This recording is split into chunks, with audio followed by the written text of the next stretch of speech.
Hello, আসসালামু আলাইকুম everyone. আপনাদের সাথে আজকে একটা কথা শেয়ার করব। সেটা হইছে যে আমার এই পাখিগুলা মানে ওরা বাচ্চা দিছে, এর আগে 2বার বাচ্চা দিছে, এবার নিয়ে তারা 3বার ডিম দিতেছে। কিন্তু এইবারের ডিমগুলা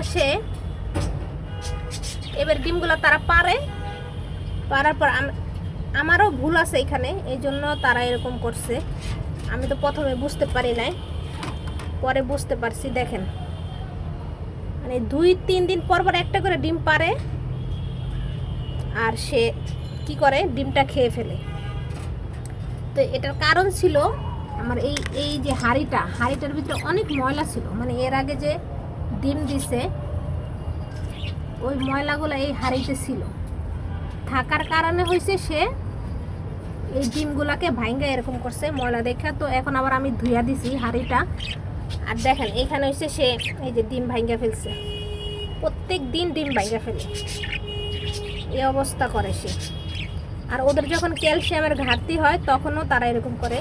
তো এই যে আমি মিনারেল ব্লক আছে, এটা আইনা দিছি, আশা করি সব ঠিক হয়ে যাবে। তো আমার পাখিদের জন্য সবাই দোয়া করবেন। ওরা কেন জানি না এবার সবগুলো ডিম খেয়ে ফেলতেছে।